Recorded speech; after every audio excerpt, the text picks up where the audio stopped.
Happy Tuesday. It is Tuesday, January 18th in the year 2022, and welcome to another edition of Tuesdays with Thom, brought to you by the Best Girl Consulting Firm.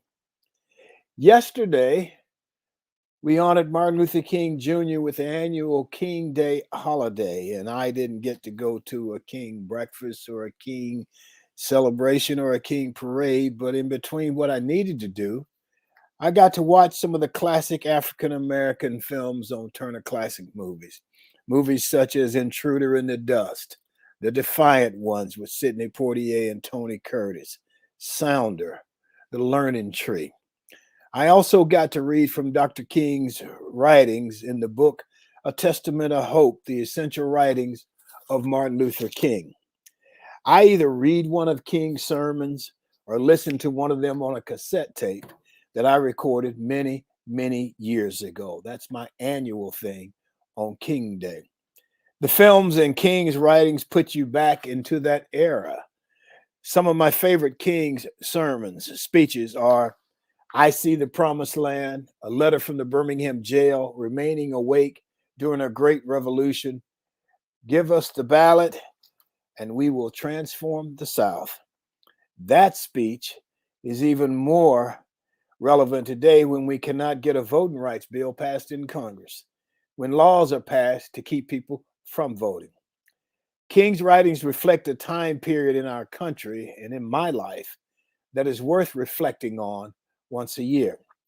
I could describe that era in terms of dates, the 1960s, but for me, it is better described as a time of what might have been. In 1963, Medgar Evers, who was an American civil rights activist in Mississippi, the state's field secretary for the NAACP, and a World War II veteran who had served in the United States Army, was shot dead outside of his home for trying to register Black people to vote in Mississippi, murdered. Also in 1963, when I was 11 years old, sitting at my desk as a young innocent in the sixth grade at Our Lady of Fatima Elementary School in Birmingham, Alabama, the nun came over the intercom to tell us the President of the United States had been shot, and she asked us to pray for him. She came back a few minutes later to tell us the President of the United States was dead, murdered. That's my word, not hers. In 1965, Malcolm X was an African-American Muslim minister and human rights activist and a prominent figure during the civil rights movement and a vocal advocate for Black empowerment, murdered.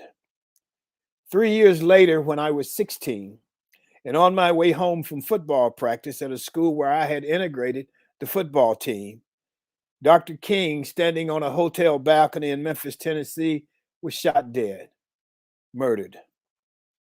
3 months later, Robert Kennedy, while campaigning for the presidency, was murdered at a hotel in Los Angeles. Because of these murders, the trajectory of our country during those 5 years was forever altered. So on King Day, I pull out my King Testament and read the writings of kings and think of my innocence in that era. Think of what we lost, what could have been. In that era when we talked of going to the moon and helping your fellow man and freedom for all, and it was when people died for the right to vote, when people died so others could have the right to vote. Now we have elected officials trying to pass laws or passing laws restricting others' right to vote. But in the writings, sermons, and teachings of Dr. King, there's always hope. Dr. King taught us to never give up hope. In the letter from the Birmingham jail, he concludes, I hope this letter finds you strong in the faith. Let us all hope that the dark clouds of racial prejudice is lifted from our fear-drenched communities, and in some not too distant tomorrow, the radiant stars of love and brotherhood will shine over our great nation with all of their scintillating beauty. Whatever you did on King Day, whether you went to a parade, whether you just silently prayed, or whether you read from a book or listened to a speech, I hope that it helped to feed your soul and to remember what we've lost and what we have to gain. Okay, our latest guest for today is Brother Amir Tracey Muhammad. Mr. Muhammad is a community servant that includes serving youth as well as a community activist and organizer in Birmingham, Alabama, my hometown. His community service consists of volunteering as a prison reform ministry coordinator throughout Alabama state and federal prison. He attended several schools throughout the Birmingham public school system, including Jackson Elementary and Brown Middle School. He graduated from Inslee High School in 1987 and was the quarterback and co-captain of the football team. We look forward to talking with him. The G List, of course, is sponsored by Mainstream Financial. Mainstream Financial brings financial vision and clarity to your retirement plans. Talk to the folks at Mainstream Financial. Don't let your money run out before you do. Now, this edition of Tuesday with Thom, of course, is sponsored by our partners, the Best Girl Consulting Firm. Best Girl has been providing customized solutions to executive issues for 34 years. Let's hear from Best Girl. Best Girl is a consulting firm that provides customized leadership, access and inclusion, public relations, communications, and organizational consulting services. Clients include Fortune 500 companies, utilities, higher education institutions, small businesses, and associations. Best Girl's team of consultants, led by Joyce Gilly-Gossam, Emily Hedrick, and Sean Jones, partners with business and education clients to promote organizational effectiveness, communication, motivation, and leadership, with always an impact on the bottom line. Best Girl's customized consulting services include strategic planning, corporate communication, executive coaching, fundraising, and economic development. Solution that fits your needs. So let's get to the roundtable regulars and introduce Barbara Wallace Edwards and Michael Walker. Barbara Wallace Edwards, how are you doing today?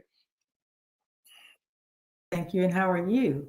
I'm doing just fine. Are you back home now? I am. I'm home. So it's working fine. Seems to be, internet seems to be working just fine. We won't talk about, don't say any more than that because we don't want to. That's it. That's right. How was your MLK Day? Well, Thom, it was good, but I had planned to really get out and attend a unity breakfast and do some community service work, but ended up being stranded at home all day. I say stranded, but I had some problems with my security system on Sunday night. In the middle of the night, that was off, and for no reason. It said the door was open and door was clearly locked and intact. So ended up having to wait on a service technician to get here pretty much all day. So between 8 and 3:30 yesterday, I was tied up, but I did get a chance to watch some MLK services and commemorations online. And so that's how I spent my MLK Day. You know, you should remember this, but I remember when the King holiday was first mentioned or brought up, or it was the first time there was an option that you could be off work that day. Yes. But it wasn't an official holiday. Right. And so you had to make a choice as Yes. to whether or not you wanted to take off. And if you were going to take off, and at this time I was working in the corporation. A lot of us were working in these big corporations, downtown Birmingham, downtown Atlanta, so on and so forth. And so you had to make this choice as to whether or not you were going to take off, because if you took off, everybody would know why you took off.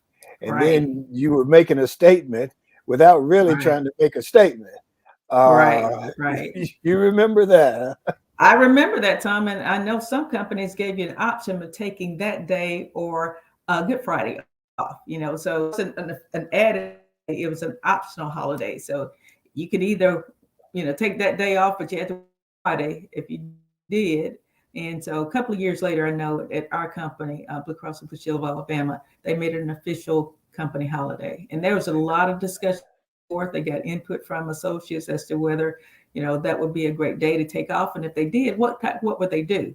So the company actually asked the employees to do community service work if they decided to take the day off. So Oh, good. it turned out really well. Yes. Do you remember what year that was around? Oh Was gosh. that had to be in the 80s, I think. I want to say late 80s, maybe 89, Tom. No, I I don't don't think it know. was then because I was gone then. I had left the Okay. company in 87. Oh, So exactly. it would I have to don't. be a little bit earlier. Uh, Okay. it was an interesting time because things that I just mentioned that had happened in the 60s, the 70s, there was somewhat of a correction. And Hmm. then the 80s, there was a feeling of how far is the correction going to go? Oh, right. Because y'all are trying to Oh, go too yes. far. And Yes. so that was really interesting. Yes. You got anything for us this morning, Barbara? I do, Tom. I want to mention I had a chance to go to the Birmingham Squadrons, Yeah, NBAG League. We have a team yeah. here in Birmingham, Squadrons. I got a chance to attend one of the games on Sunday, and it was phenomenal. I mean, I was really impressed. First of all, I had not been to the new Legacy Arena downtown Ham. Uh, it was wonderful. I was very impressed with that. But our team, I don't know if you remember Jared Harper, who played at Yeah, Auburn, but yeah. Jared plays for the Birmingham Squadron, and he had a phenomenal game. They beat the Salt Lake City on Okay, Sunday, so that was okay. great. Yeah, Well, that was really good. I'd like to go see that. I remember when we had another team, maybe it was the Hmm. Continental League then, and I Right. would go. And Yes. Ford, you remember, Ford. Ford and Yes. I called up the team and told them that we wanted to buy some tickets, but we wanted some Jack Nicholson seats.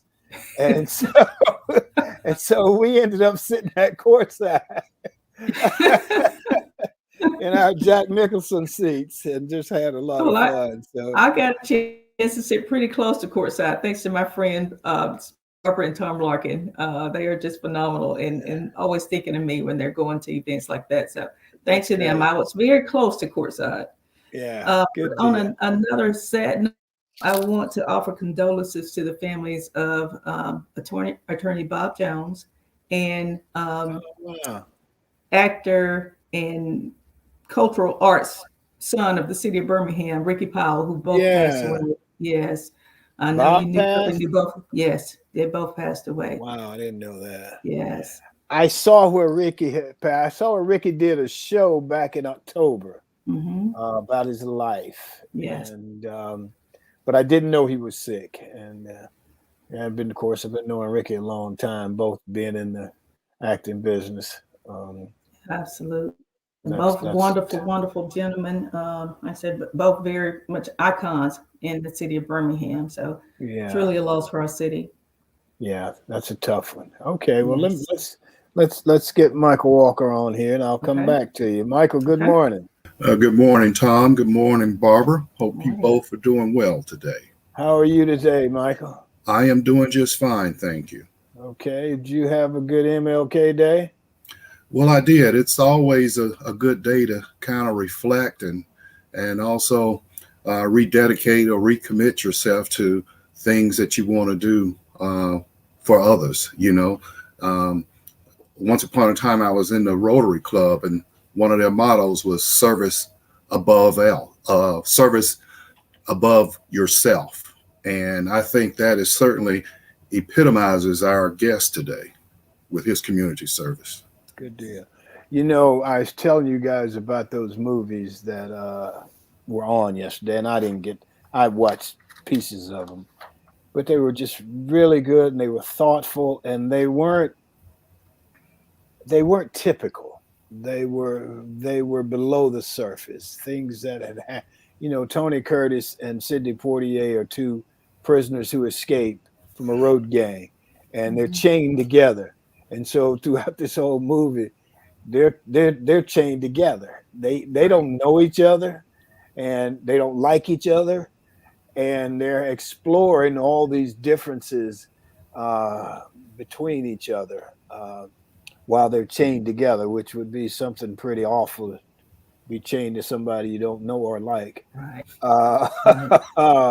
But and then Sounder, I mean, it was a wonderful day, and I had no idea it was going to be on. So, Michael, what else you got for us?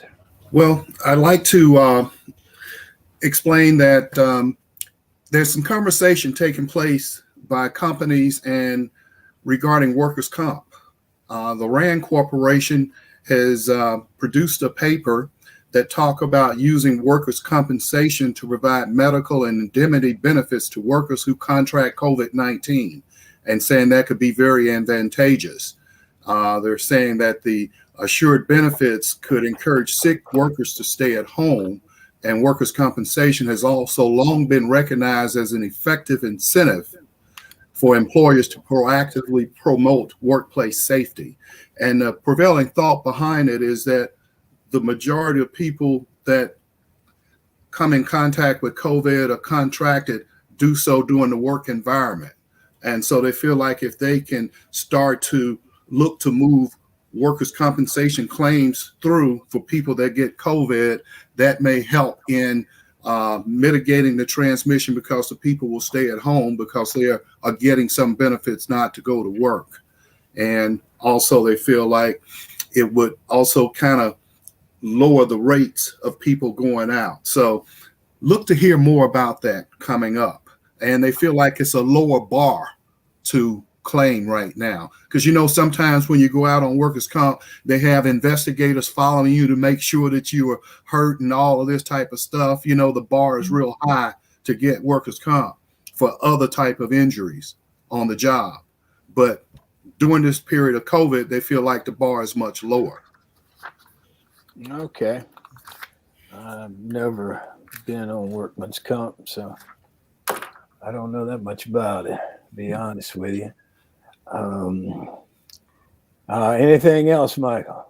No, but I'll just say, you said you've never been on workers' comp. We here in Atlanta are experiencing that because the people that come by to pick up our recycling and our garbage, they haven't been here in certain areas for over 2 or 3 weeks because everybody has COVID right now. So I'm sure those people wishing that they had some type of relief from unemployment compensation to be out there, but we have that issue going on here in Atlanta.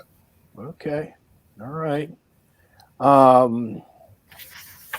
Last week, was it last week, Barbara, you sent a thing out about, I think it's Nathaniel, Santa Claus?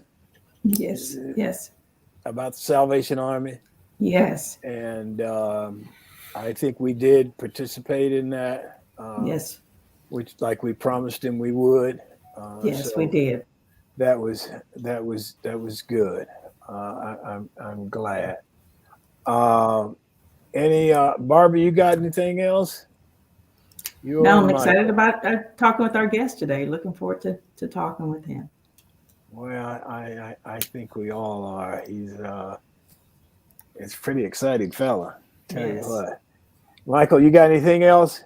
Well, just want to mention that although Auburn had a disappointing football season, our basketball season looks pretty good. We're ranked number 2 in the country.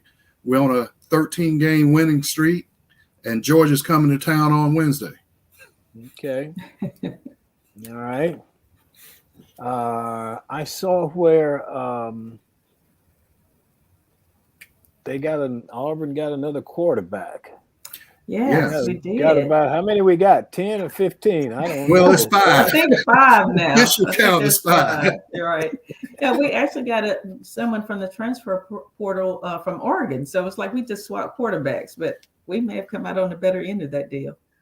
Well, that quarterback that they picked up is from Hoover. He played at Hoover.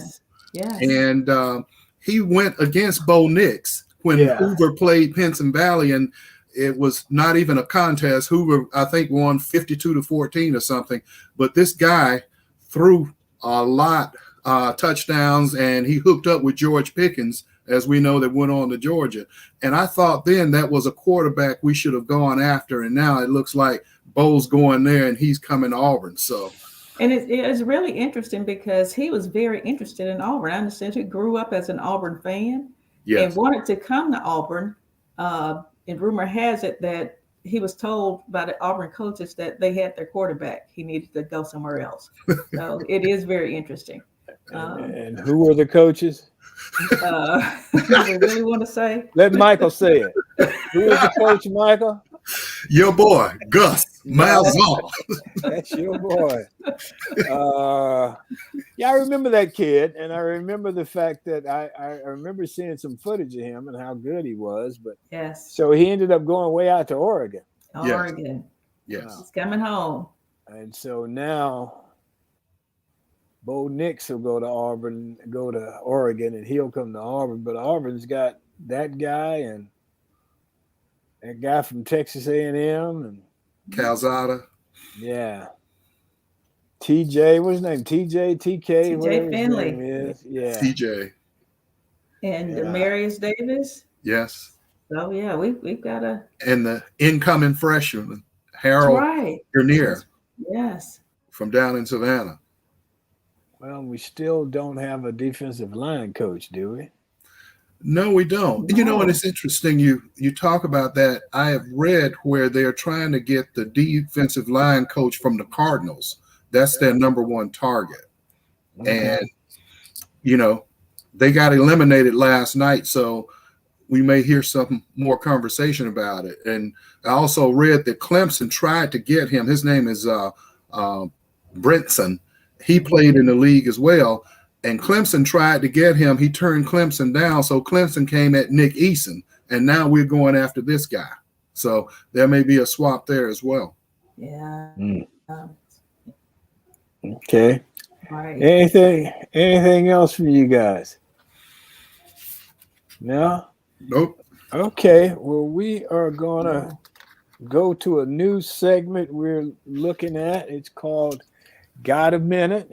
And this one will be with Miss Hedrick, Emily Hedrick.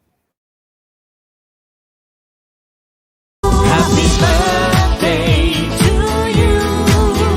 Happy birthday to you. Happy birthday, dear Thom. Happy birthday to you. Happy birthday to you. You see what happens when you don't approve everything? Happy birthday, Thom. Happy birthday. Thank you. Look like the joke was on you. It was, wasn't it? I should Tell us about this birthday, Thom. Is this going to be a big one? Barbara said, wait a minute. Barbara said that I could pull the plug on him. And I said, no, I'm not going to do that, but I should have pulled the plug.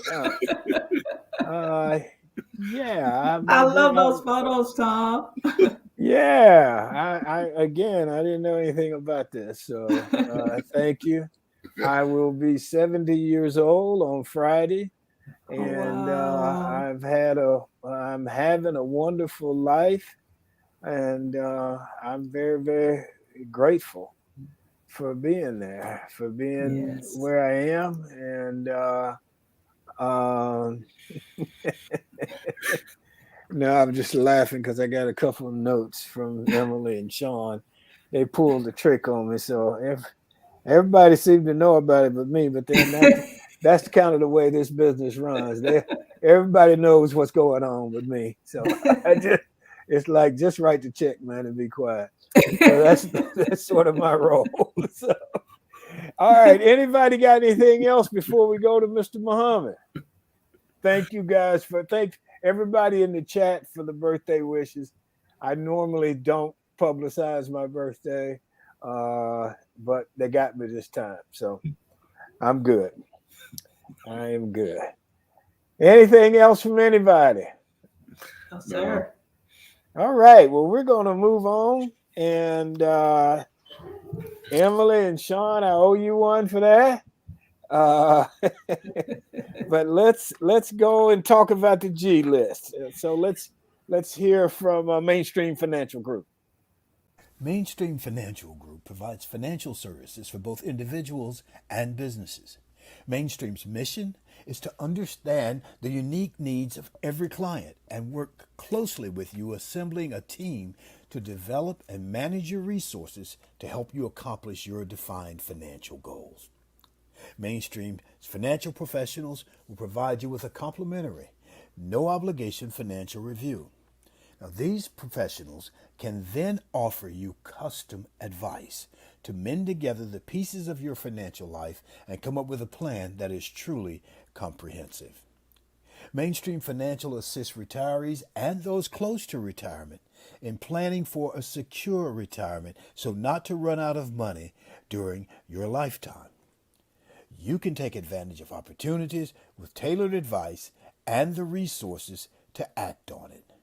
Mainstream Financial Group, www.mainstreamfg.com, 205-324-0589.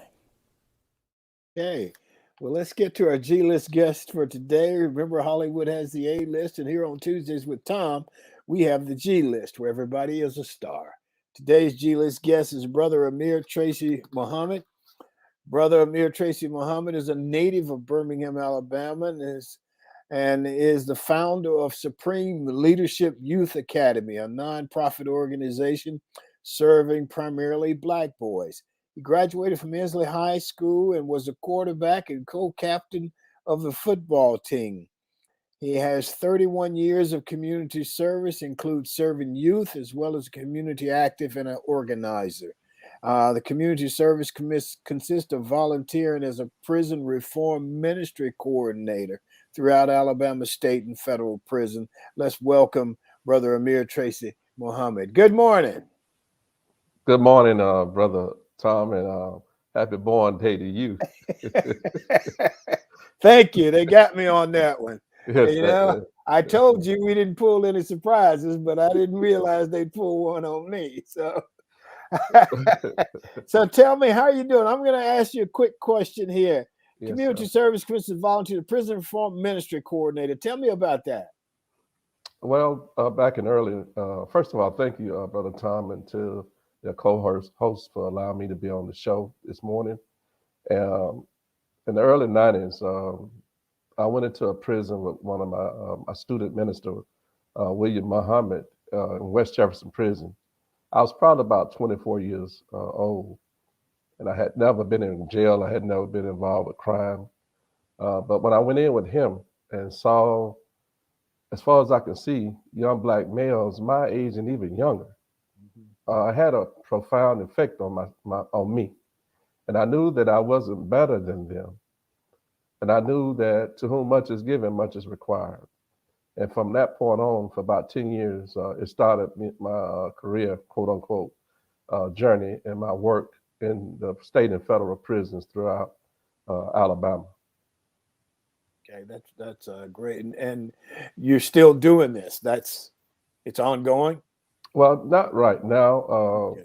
Somebody else, one of the brothers in the mosque, our student minister now in Birmingham, James Muhammad, he ended up taking it on. So it was like, I had served for 10 years. I thank God for that.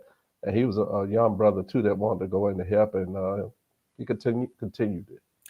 You have been all over the place in terms of service, in terms of giving service to others. One of the things I thought was just really interesting, you took a delegation of Black boys from various cities throughout Alabama on an educational and cultural journey to the African continent and visited Egypt and Ghana. I'd like to hear more about that. Yes, sir. Back in 2006, I had been a student captain in the Nation of Islam, trainer of men. I've been involved in the community. And Brother Thom, I did not want the knowledge that I possessed. If the accident of time had taken place, I did not want that knowledge to go into the grave with me. And I felt a big responsibility of transferring that knowledge to our young brothers. And God blessed me to form the organization, Supreme Leadership Youth Academy. And our slogan is preparing our youth for global affairs. Inside of that, well, our training components consist of leadership development, manhood training, conflict resolution, computer and financial literacy. And from that spring a project called Project Youth to Africa, because we believe our children deserve a reconnection of Africa to help reconnect past lost cultural traditions to present life choices. And from that, our international representative of the Nation of Islam, Brother Akbar Muhammad, he was already doing that with many people going adults. So I connected with him. He helped facilitated that trip. And we ended up taking some young boys from Birmingham, Alabama to Africa between the ages of 12 and 18. It's probably been the most weighted vision that God has given me, because it was a tremendous vision. And I was working, but I was broke working. I've been there. so here you go. God download this idea, a vision, Project Youth to Africa. And my late wife, who sacrificed so much during that time, before that time, she was stellar. And she backed that idea 100,000% to help facilitate that journey for those young Black boys. So I could never thank God enough for her and her many sacrifices, especially at that time, because when I got back from Africa, because I had communicated, I would call her and she would call her parents every day to talk to their children. And that was a big bill that came with that. And when I got back home from Africa, our phone was turned off. Seriously. Sorry. And that was some kind of way. It's all good. That's a part of the journey. Yeah. But anyway, she eventually, we got everything straight. But the sacrifice that I made on that small level, it just makes me appreciate the sacrifice that Dr. King and many others made on such a grander level. So that's why my heart and my spirit and my mind, I'm forever indebted to these human beings, even you and what you did and going into Auburn as a walk-on, during that time, and then starting 3 years and graduating and such a climate that it was. So it says a lot about you, Brother Thom, and those of us who may be a little younger. We owe a debt of gratitude to you and many other of our people that have sacrificed so much. Thank you so much. I know that this, and I'm going to get Michael and Barbara on, the African trip had quite a profound effect on you. What kind of effect did it have on the young boys? Oh, man, it was something, because one of the parents called me about 2 months after her son got back. He was supposed to graduate at one point, but he didn't. But when he got back from Africa, he had graduated from high school and entered into a technological college. Well, that was more than 2 months after. But she was so grateful for that trip, because he was making A's in tech school. Good. And she felt that that trip had a profound impact on him. And about 3 months ago, I had a young man whose father was from Nigeria, but he lived here, and he went on a delegation to Ghana and Egypt. And he called me, and he's 31 years old now. He was about 16 at the time. And the conversation that we had, to hear that man, that man, that was a manly conversation. Yeah. That to hear him at that age with the wisdom and knowledge that he possessed, and he was coming from the Word of God too. I mean, that was so profound. So we have other young men who were doing very good in school before the trip. Some were challenging, but I knew that those who had the challenge in school, that if they go on that trip, that it will have a profound effect on them the rest of their lives. Brother Tracy, you mentioned a little bit of my background, and there are times when people ask me about it, or I start talking about it, or what have you, and where I get emotional. And I hear you talking about this and about the service and your trips, and it looks like I see a little bit of emotion coming out in you. Absolutely. Is that correct? Yes, it is. Yeah. Yes, it is. And because, the path that I'm on, I did not chart out this path. Um, I had my mind on going to school, college, and be a businessman.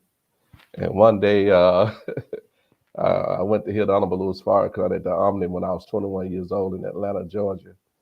And when I left out of that Omni, as I was walking by alone, I said, I'm going to go and help that man help my people. And that has been my journey and my covenant with God, not to Minister Farrakhan, but it was to God. And I thank God for using him. But that set my life on a path that has been off the path, quote unquote, where you would think a person could be successful, because a lot come with the path that I'm on, a lot of misunderstanding and all of that. And Yeah. so you just keep on going through, or keep on doing the assignment that God puts you on. But I thank God for, I have to say this concerning Dr. King. I was in a special place that the day that he was assassinated. I was in my mother's womb. Hmm. And I was tucked away. And one day, I asked my mother, as I became more knowledgeable of history based on the teachings of Honorable Elijah Muhammad, I asked her, I said, Mama, how did you feel the day that Dr. King was assassinated? And she said, I was very sad, because I knew the assignment that I was on, and I knew what happened in the connection to Dr. King. I knew that the pain that she felt had to go inside of me and help me to be on the course that I am on today. And I asked myself a question the other day. How many Black women who were pregnant on that day actually went into premature labor because of the love that they had for Dr. King? You know what's interesting, and I'm going to get Michael and Barbara in, but what's really interesting is I remember trying to get, there wasn't internet. There wasn't, as you said, when you had to make the phone calls back and forth from Africa, long distance phone calls cost a lot of money then. And I remember coming home, trying to get home from school, but somehow or another, by the time I got to downtown Birmingham, because I'd have to take 3 buses actually to get home, and I had to transfer the last bus in downtown Birmingham, word had gotten out some kind of way that Dr. King had been assassinated. And it was actually scary. I mean, there were riots across the country and so on and so forth. Birmingham wasn't that bad, but I was terrified. I just wanted to get home. I was so scared that things were going to break out and I was going to get caught in it.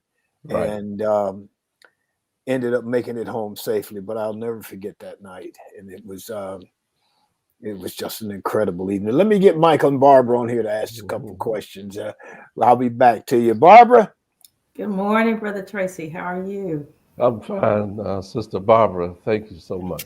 Good. First of all, I want to thank you and applaud you for all that you're doing as a community servant and an activist. You and I have worked together on some projects, namely one for Children's Village and some fundraising events there. And so I know what a great impact you're having on the Birmingham community. And I want to ask you, first of all, about your involvement with breast cancer awareness in an organization that you developed as a result of being involved in that, and how you got involved in it, if you don't mind sharing that with us. Yeah, thank you very much. Breast Cancer Awareness 365 was born. Let me say this first. My late wife was diagnosed with breast cancer in 2012, and she physically transitioned in 2015. I'm sorry. One of the things that she told me, she said one day, I want to help a lot of people. I said, you will. So after she transitioned in June of 2015, Miss Brenda Hall, who is the founder of Brenda Brown's Bosom Buddies, she called me in August on the heels of Sister Strut, which is a run, walk, and stroll event. Yes. And she called me in August and she said, Brother Muhammad, I would like you to come and speak next month at the Sister Strut. And I dropped my head and I said to myself, wow, she's very insensitive, you know, because I had just lost my best friend, not my best girl, okay, Thom, my best friend. And I had 4 children that was 5, 11, 13, and 16 that I had to take care of. Wow. So I said those words. I said, wow, she's been a little insensitive. But shortly after that, the words that my late wife spoke to me, you know, one day I want to help a lot of people. They came back to my mind, the forefront of my mind. And I raised my head up over the phone and I said, Miss Hong, I'll be there. And I went that next month and my children went with me and I spoke. And from there, people started asking me to speak. And I did that for several years with Brother Brown Bosom Buddies. Yes. So in 2020, in October, I was like, I'm not doing nothing this month. Because I had been out there 5 years, I left it all on the field. Right. And so I said, I'm not going to do anything. But one morning I woke up and God had downloaded something. What about the children? And so I went to my oldest daughter with my wife. She's 22 now. I said, Leah, God put on my mind to, we got to do something for the children of the mothers who are going through treatments. And she said, Daddy, that's a great idea. So when she responded based on her journey, I knew it was from God. And we started a fundraiser to give care packages to children whose mothers were going through treatments. And during that time, we started giving out dinners to mothers who were going through treatment for Thanksgiving. Because I knew my wife really couldn't cook because of lymphedema. And so then we started giving Thanksgiving dinners to mothers who were going through treatments, which we did that year. Last year, we gave out 10. And this past Thanksgiving, we gave out 21 dinners with other partners in the community. So I said one morning, I'm not doing nothing. And the next morning, God had a sense of humor. Right. And so that's how Breast Cancer Awareness 365 started. Can't say I sat down and thought about it. Right. It was inspiration. It was revelation. Wow. And so, but now it's really morphing into something that's very big. So really, in truth, my late wife got to help a lot. She's helping a lot of people vicariously through me and others. Absolutely. That's That's awesome. Thank you. You're great. Barbara, you done, Michael? Brother Tracy, good morning. Thanks for being with us today. Good morning. Thank you, Brother Michael. And I have to tell you that, man, I'm exhausted from reading your biography. I mean, your bio. I read it, and when I finished, I was like, I was tired with all the stuff you've done. So you're to be commended on all of your community service. I had mentioned to my colleagues here that when I was in Rotary, their saying was service above self, and you certainly exemplify that motto. What I'd like to ask you about is tell us about your television show, Manning Up in the Kitchen, and teaching people how to cook and eat and live. Wow. Y'all put it on thick this morning.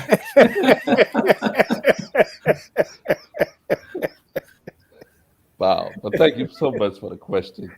Oh, that levity, it means a lot right now. Yeah. Well, that's why I brought it. I imagine so. Thank you. So now these are tears of joy, okay? Yeah.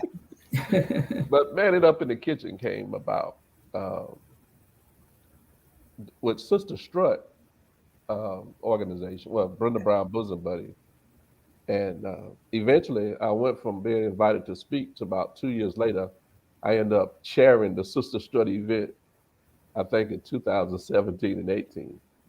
And so when I was a chairperson of Sister Strut, and what came to my mind is trying to provide healthier meals when women are going through treatments in particular, and also for people in general, for caretakers such as myself, caregivers. So in 2019, I think, Sister Clarissa Kente, who was the host of the Strut in the Kitchen cooking show, I was about to do a cooking show with just me and she and I didn't feel comfortable going in the kitchen with her with strutting in the kitchen. And So in that moment, I got quiet, and there you go again, manning up in the kitchen was revealed to me, and I emailed her the title, and she sent the message back. Wow, that's great. So that's how manning up in the kitchen came about, because I didn't want to be on the show as the cook strutting in the kitchen. You know what I mean? Because y'all be laughing at me right now. What you got me strutting in the kitchen show? You know? But that's how it came about, and we will be starting back some of our cooking shows real soon. How to Eat to Live is a book by the Most Honorable Elijah Muhammad, and it's more invaluable now with as many health conditions going on prior to COVID, but especially now as far as building up our immune system, eating is proper food at the proper time. So that's how Manning Up in the Kitchen came about. That's great, man. Yes. That's great. Barbara, Michael, go ahead, brother Tracy. I have to say this. One day, my wife told me that she really couldn't cook as much. She took pride in cooking for her family, but she had got weak, and she said, "Come on, go in the kitchen. I want to show you how to cook a few things until I'm able to do it again." And so I had my pen in my pad. She made sure I had my pad and my pen. I was writing down the navy bean soup recipe, the whole wheat cream of wheat muffins, and but I felt intimidated because I'm a griller. I like to grill, but that kitchen was something on a whole nother level. I felt intimidated. And then, but when she said these words, she said, "Well, cooking is very spiritual, so I'm giving you the recipe, but you don't know how to add a little bit of this. You add a bit of that. You know, you take it on for you." And that really calmed me down. You know what I mean? And so now, the kitchen is not just a kitchen; it's a laboratory. And I find a lot of peace in that laboratory, because there should be something in our cabinets with the herbs and spices and with the food that we feed our bodies that could heal almost anything that we're going through, diseases. We can heal ourselves with proper nutrition. And so now, when I go in there, my daughter asked me one day last year, "Daddy, you like going in the kitchen?" I said, "Daughter," I said, "Yes." I said, "Yes, I do." I said, it's a safe place for me. I find it very peaceful right here in the kitchen. So I went from not wanting to go in the kitchen, and I can't tell you the last time I grilled something on the grill.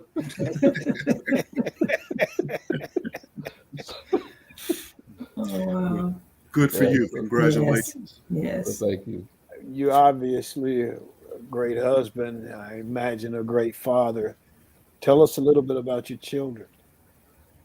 Well, my oldest daughter is from a previous marriage, Amir. She's 28.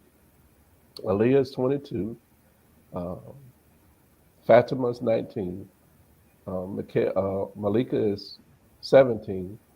And Mikhail, my son, Mikhail, he's 11. Okay. I have been blessed. As I tell people, my wife left me a very wealthy man, because our wealth is in our children. And it's been an incredible journey, to say the least, with the challenges after the mother passed. I'll say this, what I said when I was being interviewed one time, that if my parents had given me $2 million, but if they did not give me the word of God when I was a boy, they would have failed me. Because it's the word of God that has been my anchor, that has sustained me to be there for my children. And I had to take that man title away with them. Most of them are girls. One was 16 when mom passed, 13 and 11. So I couldn't have that man title there.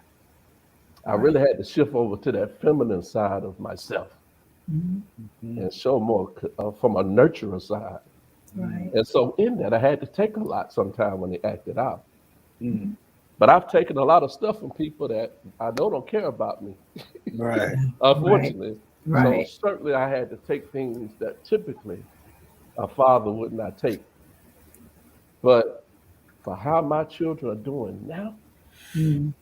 almost 6 years later, in their Yes. mind, in their heart, in their spirit, um, that genuinely girly type spirit, and that young lady, and they really care. I know they cared at the time, but they come and cook. They like, Daddy, what you need? So for me to have to take it on a role, uh, and to now to see how they're growing and maturing, uh, I can't thank of God enough, and I thank Him for guiding me in such a way, and for all of us. At one time we could say, "Hey, I've been through that before. Y'all don't know that I've been down that road." But with COVID-19, we are even playing with our children. Right. We have never been through nothing like this before. This is the first time we probably could all say, equally with our children, our grandchildren, that we're on an even field. We don't know. We ain't been here before. Right. And so, but now, if I can share things with people through the challenges of their children, we have to be able to listen to them, uh, because they can teach us and they can help us even what we're going through sometimes. So thank you for that question, because I can never thank God enough for my parents, and how they guided me and my siblings.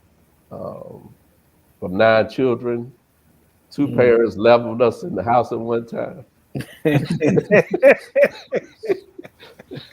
So but I thank God for that. And my mother Yes. was such a woman that her name was Mary, but it was 9 of us children. But when that was a mother, a woman going through something that had children, certain domestic situation, they found refuge in our home Yes. sometime. And Mama would take food sometime and take it to those who would need it, or Daddy would, on her behalf, or they'll come pick it up. So I've been naturally shaped to serve, Mhm. because I witnessed it, from my mother, and especially also from my father, James Cullen Hassel Sr. So what I do, to me, is so natural that when people talk about it, it makes me feel uncomfortable. Mm. I'm uncomfortable about hearing it, but I'm not uncomfortable of my calling, because you cannot bring comfort to others if you're not comfortable about your calling. Mm. I am comfortable about my life work and my purpose, and that is to serve. Uh, there'll be a lot of people making outdo me in a lot of things, but they have to try to outserve me. And if you outserve me and we work together to serve others, the That's people right. that need to be served gonna win. That's right. Yes. So Yes. that's a win for the people, not necessarily for us. Right. Wow. Barbara, Michael, you guys got any other questions for the brother? Well, I have. Go ahead, Michael. I would like to ask him about assisting in the trial of one Bobby Frank Cherry. What was that experience like? Who was the last convicted person of the Birmingham church bombing? Oh, it was an incredible experience. I had been watching the three that was convicted, and the fourth was being charged, and I was watching it from a distance. But Mr. Bobby Frank Cherry was trying to um, say he was suffering from vascular dementia, so that would escape him from being tried. So one day I came home, and my wife was in the kitchen cooking, and I'm watching the news, and uh, Reverend Abraham Lincoln Woods Jr., the SCLC president at the time, and also who was a lieutenant for Dr. Martin Luther King. He came on TV, and I was reporting his church, asking him, "What do you think about um, what Mr. Cherry is saying?" And Mr. Reverend Woods kind of leaned back, and he said, "Well, I guess I'll call Reverend Sharpton and Reverend Jackson, and Minister Farrakhan to come to Birmingham." Well, I knew that Minister Farrakhan was going through a prostate situation, But not only that, I said, well, I don't think we need anybody to come from the outside to get it started. We'll get it started, then they could come in.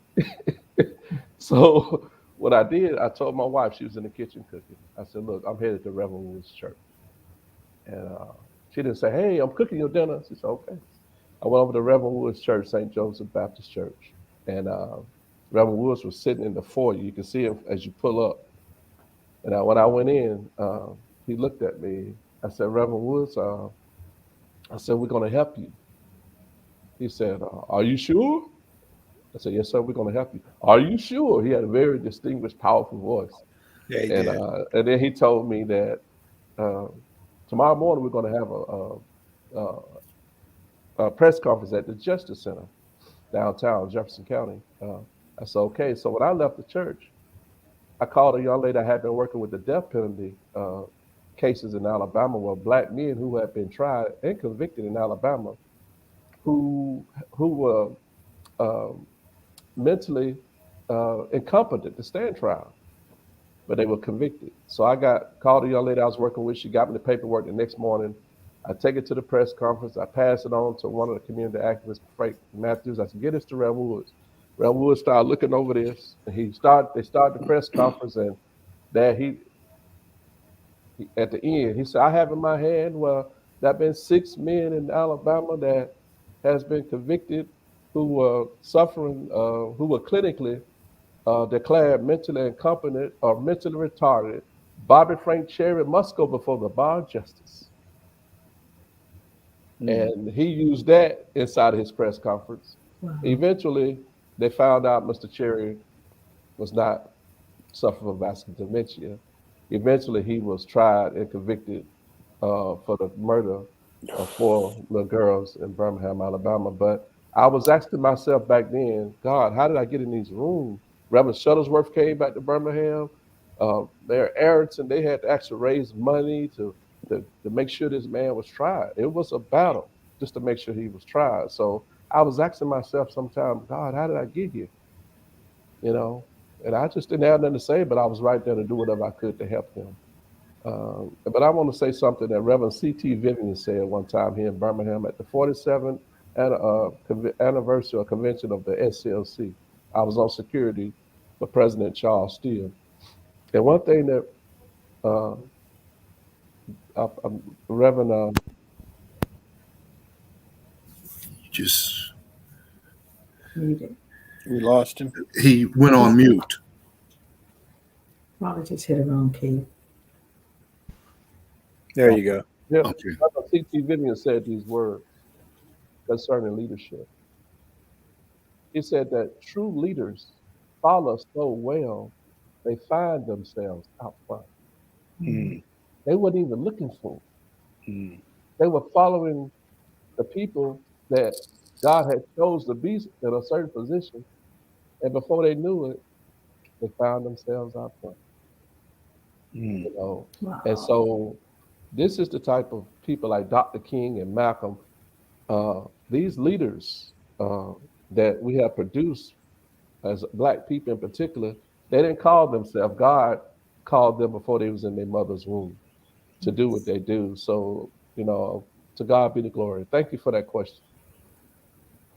Okay, brother Muhammad, man, this has been awesome. Do you Yes. have anything you'd like to talk about before we go that we didn't get a chance to mention? Well, I don't have anything. I Okay. made a post on yesterday about Dr. King's wife, Coretta Scott King, and the other mothers of the wives of these men. We cannot forget them and the sacrifices that they made to give their husbands to us to help our cause. So thank you forever for this interview, Mr. Brother Thom and Brother Michael and Sister Barbara. I thank you forever for allowing me to be a part of this platform this morning. Thank Well, you. we thank you. We thank you for coming on. It's been absolutely awesome, and I look forward to getting to know you better. And Absolutely. I see you are good friends with my friend Valton.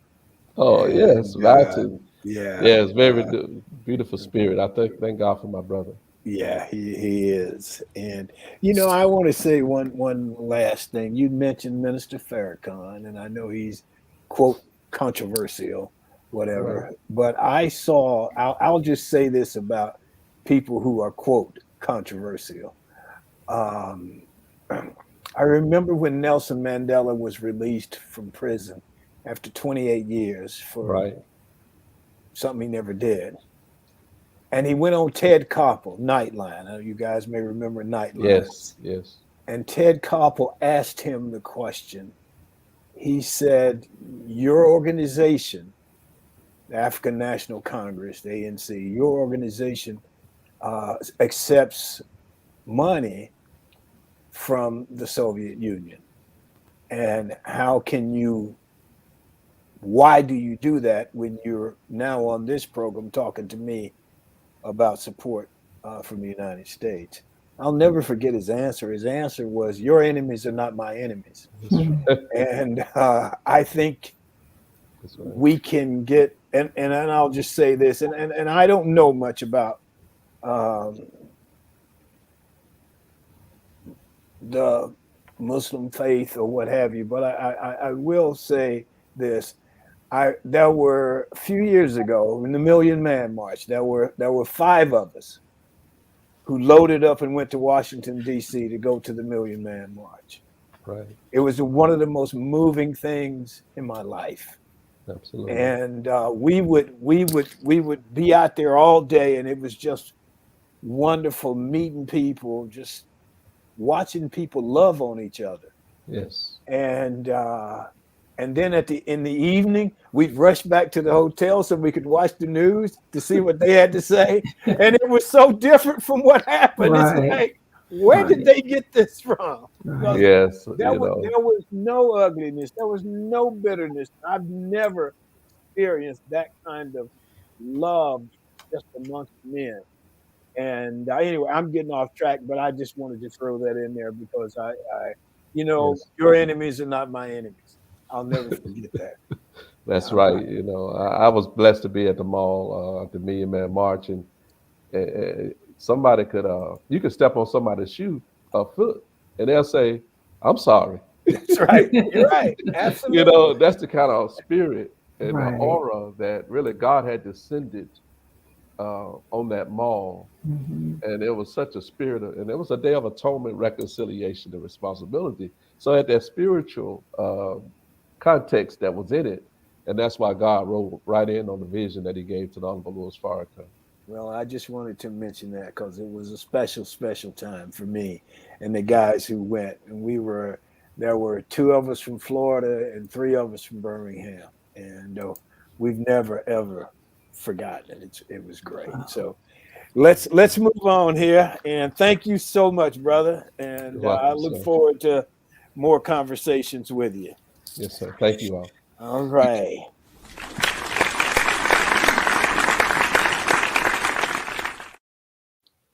Okay, as I close, my closing commentary, or as I see it, is from one of Dr. King's sermons called The Drum Major Instinct, which is my favorite of all his sermons. But in The Drum Major Instinct, he ends with a passage from the Bible: "He who is greatest among you shall be your servant." And these were Dr. King's words. If I can help somebody as I pass along, if I can cheer somebody with a word or a song, if I can show somebody he's traveling wrong, then my living will not be in vain. If I can do my duty as a Christian ought, if I can bring salvation to a world once wrought, if I can spread the messages the Master taught, then my living will not be in vain. And so Jesus gave us a new definition of what greatness. And if you read the speech, The Drum Major Instinct, it's all about greatness and people wanting to be out front. People want to be the leader and what it takes to be the leader, what it takes to be a servant leader. Everybody can be great because everybody can serve. He who is greatest among you shall be the servant of all. And so that's how I see it on this January 18th in the year of 2022. That's our show for today. I want to thank the audience. We appreciate you. I want to thank Michael and Barbara. Thank our G-list guest, Valton Johnson. Well, Valton, thank Valton for helping us get our G-list guest for this week, Brother Muhammad. Thank our sponsors, Best Girl Inc. and Mainstream Financial. I want to thank Emily Hedrick. She surprised me with that 1 minute commentary. Thanks Sean Jones, the organizer, who was her partner in crime. And remember to enjoy yourself today. Make every day count. Stay safe. Peace.